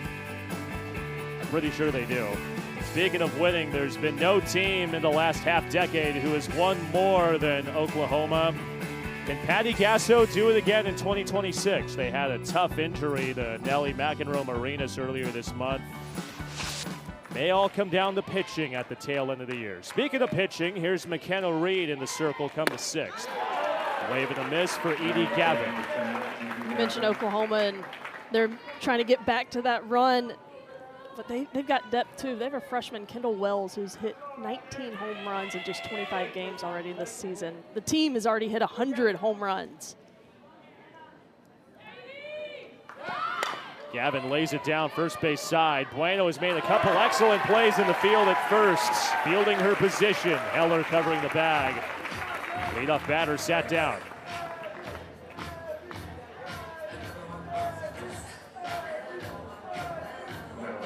On the topic of pitching, for Florida State to succeed come regionals, should they make it that far, supers, you have to figure McKenna Reed will factor into that. It's been dealing with a back and disc injury. Has had some moments in her career where she stood out, a freshman All-American 3 years ago, so she's definitely got the potential. She certainly does, and you just hate to see players go through that injury for the past 2 years, but finally healthy and her velocity's up. She throws hard from the left side, a lot of spin, a good curveball. She can go up in the zone when she wants to get the swing and miss. The thing about McKenna Reed, though, is that she can control the zone. She knows how to put a pitch where she wants to put it, and it helps that sequencing and setting up her dirty strikeout pitches. 7 consecutive scoreless outings coming into tonight for the senior from Portland. Former top 25 prospect in the country coming out of high school. Third different arm that Lonnie Alameda has thrown into the circle this evening. 2-1 is pounded out to center. Harp is on the run at the track. It's gone! Kara Wine defies gravity to get the Jags within 3.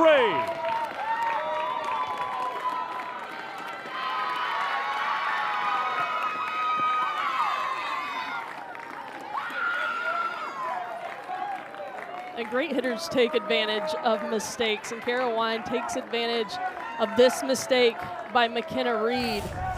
This ball down in the zone. Watch how she drops her, not even really down in the zone. I'm sorry, that's middle. That's belt middle of the plate.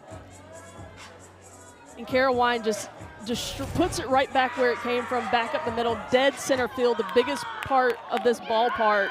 Trying to get some life and excitement in that South Alabama dugout that's been quiet past couple innings, and this should bring a spark to them. I mean, you see that 220, that is a big 220, tall fence. You have to get all of it, and she's sending out on a line. Becky Clark is utilizing her bench. Caden Dunn has grabbed the bat and hitting in Brooklyn Bachhaus's spot. The Troy transfer waves through and misses. This is an important spot for South Alabama because the top of their lineup has been on fire with Franca and Lively. So if Caden Dunn can find a way to get on and turn over this lineup.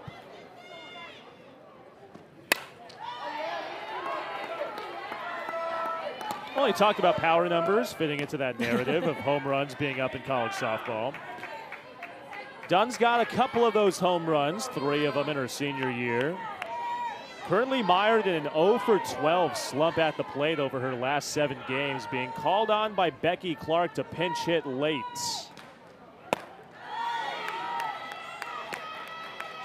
As a former coach, what's the thought process of getting someone in a bit of an extended slump and a pinch hit opportunity late in ball games? Yeah, if you're not swinging the bat well, you need more at-bats to work yourself out of it. You're not going to get any better sitting on the bench. So giving her more looks, let yourself swing yourself out of it. Waves and misses high. The strikeout for Reed. McKenna Reed, one of the 2 only seniors on this team, showing some good maturity there, responding after the long ball by Kara Wine, comes right back to get done on a pitch up and out of the zone in a pitcher's count.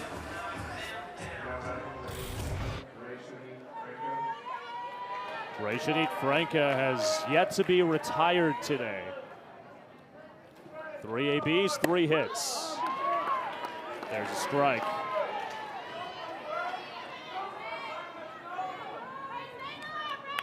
She had 4 hits coming into today. She's got 3 in one matchup against the 10th ranked team in the land.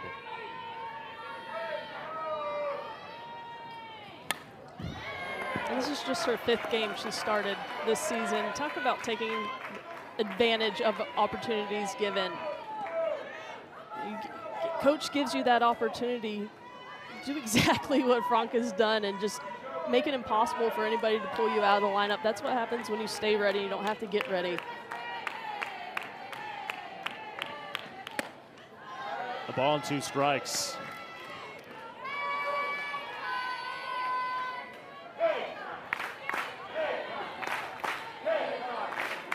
A home run by Kara Wine has cut the deficit to 3 runs.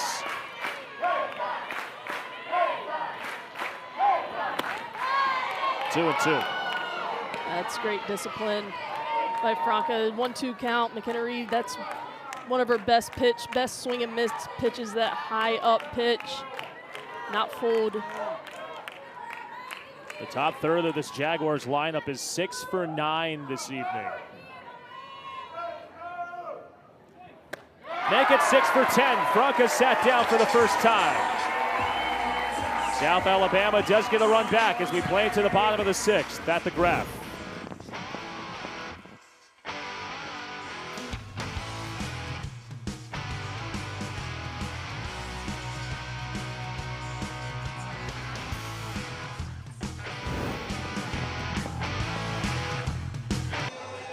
Bit of a game summary for you. If you're a home run fan, you're probably having fun just like they are over in the Florida State dugout. 5 of the 9 runs driven in have been on home runs. Kara Wine, the most recent home run, back in the top of the 6th. Isa Torres started the game with a solo shot in the first. Kennedy Harp drilled a 3-run shot as part of a 4-run Florida State third. The Noles are 3 defensive outs away and 3 runs up on South Alabama. And what could be their 11th win of the season before the start of ACC play. A lot of offense tonight in this game. I mean, South Alabama has done a nice job with those 10 hits, but they've also left 7 runners on. Erin Heller sprays it the other way to right. Edie Gavin is there for out number 1 in the 6th. I think it's been fun to watch this matchup of 2 veteran coaches, with Coach Lonnie Alameda and Coach Becky Hall, do the chess match with the pitchers. 3 different pitchers from each team have entered this game, trying to limit the amount of times hitters see the same pitcher. Lonnie Alameda's going to her bench. Haley Griggs is pinch hitting. Squares, bunts, first base side. Tough play throw to first, overthrown from Smith. Griggs is in the second on an errant throw. Hit it where they ain't. She's in a scoring position. Yeah, I don't think this is exactly what she was looking to do, but squares around and just puts this ball right where in no man's land. But what an effort by Riley Harrison coming out of the circle to almost get a glove on that. That's just unlucky for South Alabama, though. That's what Florida State has been known for in the past, is putting pressure on defense, just putting the ball in play, making defenses make plays, putting that pressure on with speed. See Griggs hustling down the line on belly, trying to make something of it, make a close play. And Gavin, the second baseman, wasn't even on the bag at that point, trying to limit the damage. You see Griggs laughing there. She knows she got away with one there.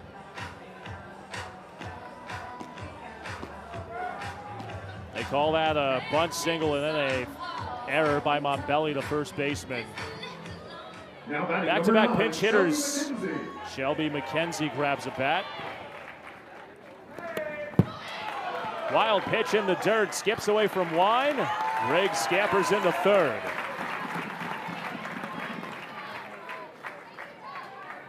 Now we had a chance to talk with Lonnie Alameda. She said that Haley Griggs will be a big bat that can contribute. Not sure she envisioned that being a big bat swing, a little push bunt. McKenzie on the ground, the second, off of Stewart, and she bobbles, everyone's safe. Had 2 chances at it. Mackenzie's aboard, and Florida State's 4-run lead is restored. You know, sometimes the ball doesn't have to leave the ballpark to score some runs. Florida State doing it with ball not leaving the infield, but using the speed from Griggs, who was off on down angle on this ball. She reads it down on the ground. She's going on the pitch, and then the speed just kind of, I think, gets hurried up by Gavin at second base, unable to complete the play. Florida State can frustrate defenses like that, and for Riley Harrison in the circle, you know, those are routine plays that you expect your defense to make behind you. She herself has to maintain composure and not allow this to turn into a big inning with the top of the lineup up. Speaking of the top of the lineup, here's Isa Torres. Home run, single, and then a walk.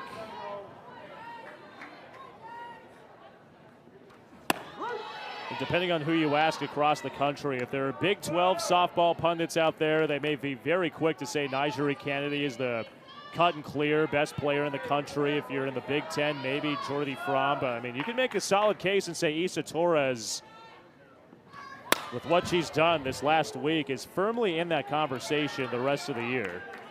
Yeah, not even just this last week. I mean, on the season, she's now hitting over 600.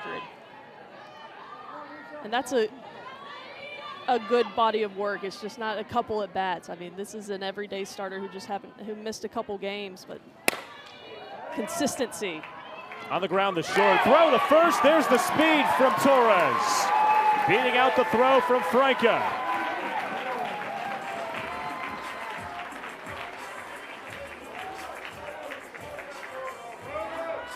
I mean, really, what can't Isa Torres do? I mean, she starts this game off with a blast home run, and then this ball gets out of the box. Well played by Franca, but Isa Torres, an athlete, an absolute athlete down the line. And look at her selling that she's safe too, putting her arms out. She just has so much fun playing this game. But I mean, who wouldn't if you were Isa Torres, right? That is one thing that Lonnie Alameda told us. She has so much fun playing the game, her infectious personality rubbing off on her other teammates. And she said it too, she loves watching Isa Torres play softball just based off of how fun she has. And not only how fun she has, but how fun it is to watch her play softball with how good she's been. Yeah, and she's been a big part of bringing along these freshmen, the 9 freshmen that have to make an immediate impact for this program. The upperclassmen like Isa and Jasony have allowed these freshmen not to be scared, to play free, to play with confidence, and just being a shining example of that. Jasony Beecham is down 0-2.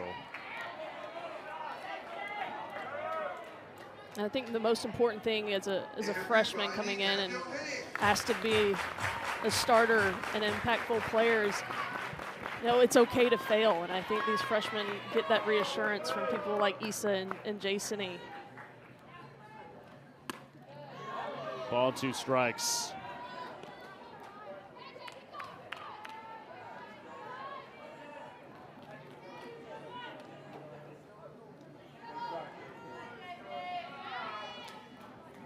Pitch from Harrison. Bouncing ball to second. Throw the second for 1. They get the forced throw to the plate. And in there safely. Angeli Bueno comes in to score all the way around from second base. South Alabama showed off that gritty base running in the 3rd. Florida State responds in the 6th. 2 runs across for Florida State, and the ball has not left the infield. And no hesitation. Sees that the defense is going to try and turn it, always looking for that next bag. Good slide right into the plate, not trying to go around the tag. She goes right into the plate, and the tag's up by her belt. Now, as a catcher, you don't want to chase the runner coming into home plate or another base. You want to put that glove down right in front of that leading edge of home plate and then let them slide into you. Start chasing runners coming around. That's when you get those high tags and late tags. umpires are taking another look. They're calling the field was safe. The tag was definitely high, but when does that front foot get down on the plate? So the cleats coming up off the ground, still off the ground. I think the tag may have gotten there before the front foot comes down. It's so difficult with these metal spikes sliding into home plate. You want to keep, naturally, you want to keep your foot up so those spikes don't get caught in the dirt and you turn an ankle, but you've got to get that foot down on the plate. And I think that just hung up half a second. I mean, too long. Umpire and crew taking a look here. Here's the call. It is an out at the plate. And that's the end of the inning. Florida State's lead is back to 4 runs, but they're 3 outs away from clinching this one at home.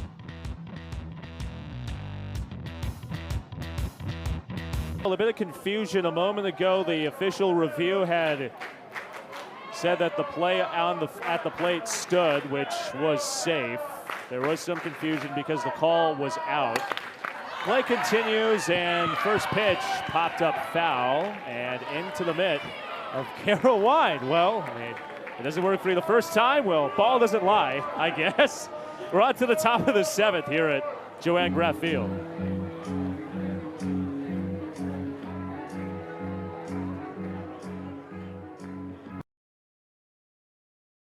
Florida State is 3 outs away from an 11th straight win. South Alabama was in a pretty similar spot with a chance to close out Florida State with a big lead coming into 7th inning. Let's flash all the way back to 2013. The Noles and the Jaguars in a regional down 6-2. Florida State had a 5-run inning powered by Kelly Hensley's grand slam that tied the game and then sent it to extras. Victoria East had a game-winning solo shot in the 8th. Florida State would win 7-6 to advance to the Supers.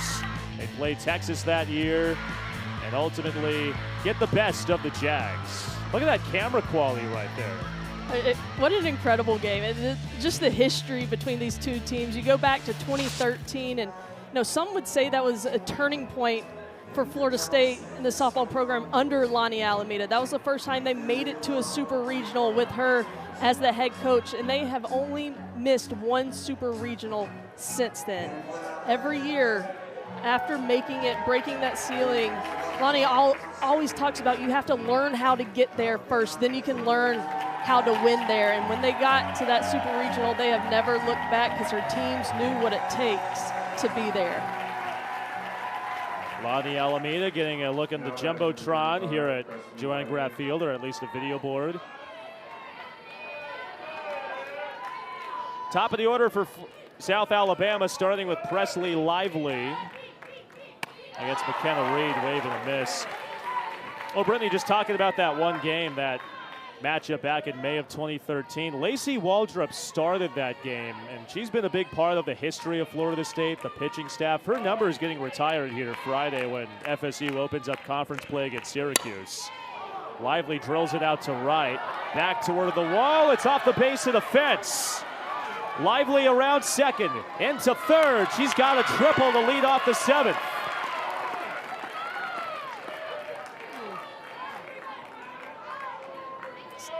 South Alabama has a 5-run deficit to come through with 3 outs left, but Presley Lively starting off. Outfield's pulled in.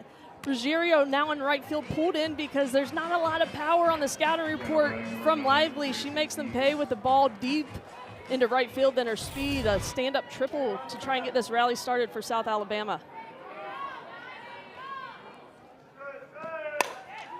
First pitch from Gracie Dees. Excellent snag. What a play at second base by Heller. The run comes in to score, but Florida State will trade a run for an out, especially for plays like that in the field. Just a freshman, Marin Heller coming in. We've seen her make a couple great plays. This ball was hot off the bat. Just a 1-hopper to her, goes to her backside. You see her leaning in that 3-4 hole, corrects, gets to the ball, sets her feet, and takes care of an out. That's what you need to do with a lead, even though the Jaguars are able to play to run. Pitch high and tight to Virginia Mombelli.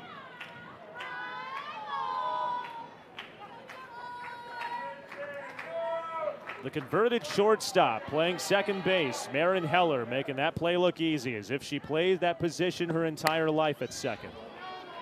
1-1. I can't help. You don't want to look too far in the future, but I just can't help but think, how good Florida State is this year. But a year of experience for these 9 freshmen and another year for the juniors like Issa and Jason, how good they're going to be in the next year or two. But I know they want to take care of business now. Lonnie Alameda told us that the freshmen don't want to use this as a year to just coast through and learn the game. They want to take care of business and get things done in their first year, and they have that mindset and intent.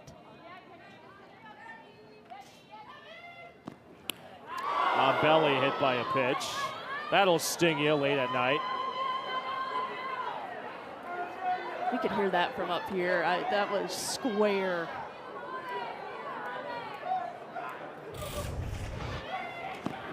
Oh, man. Tough. Mombelli is tough because McKenna Reed can throw the ball. She's upper 70s.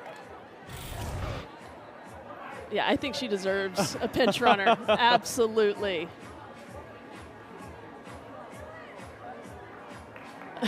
Mombelli wearing it like a champ. The pride of Forlì, Italy, gets on base. Looks like Reed's day has come to a close. Back in a few moments, Jazzy Francic takes her turn in the circle when we return.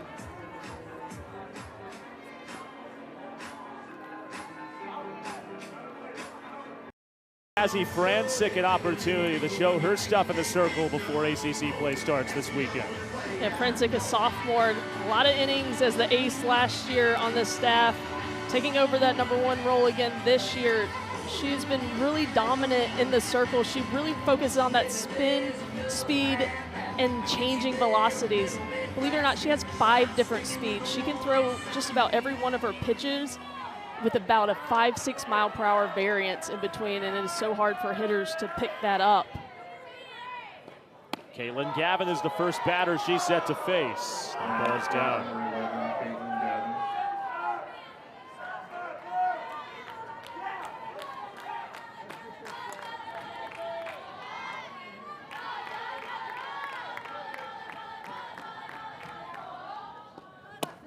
There's a strike, first at bat for Gavin today.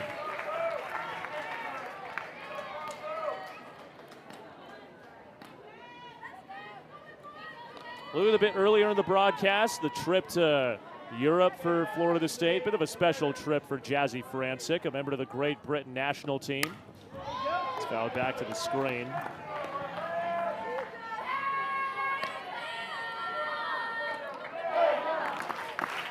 Freshman All-American last year, first team All-ACC.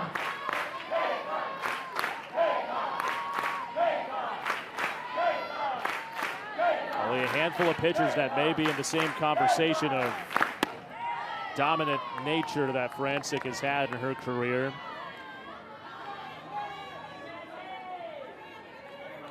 And she was asked by media too about her freshman year. At times she had said she was dealing with some imposter syndrome at times, wondering if she was really meant to be in the ACC, if she was good enough to play consistently. There's a strikeout. Florida State's 1 strike away. She had said that nerves are proof that you love something, and butterfly moments really make you feel like you're supposed to do what you're doing, and she's really dove into that and embraced that her sophomore year. An imposter syndrome coming into such a storied program and being asked to be the leading pitcher your freshman year can definitely allow doubt to creep in, but she has proven herself as an All-American and an elite level pitcher. And just the cornerstone of this Florida State pitching staff. Lily Stagner represents the potential final out for the Jaguars. South Alabama's down to its final strike.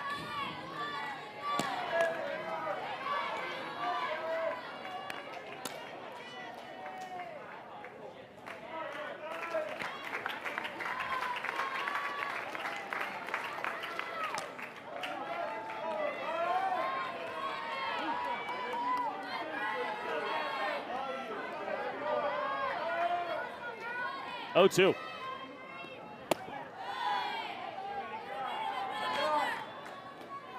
Maddie Fry doing the catching behind the plate. Took a look over the first.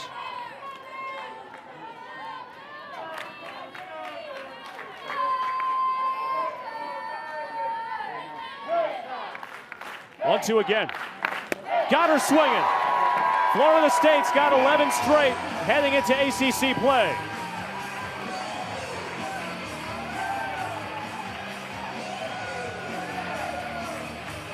Florida State's rolling as they battle Syracuse later on this week. 4 straight wins over South Alabama. For former UNC catcher Brittany McKinney, producer Tom Schofield, statistician Sean Davidson, I'm Casey Roll saying so long from Joanne Graffield. Florida State dispatches South Alabama by a final of 8-4 here in Tallahassee.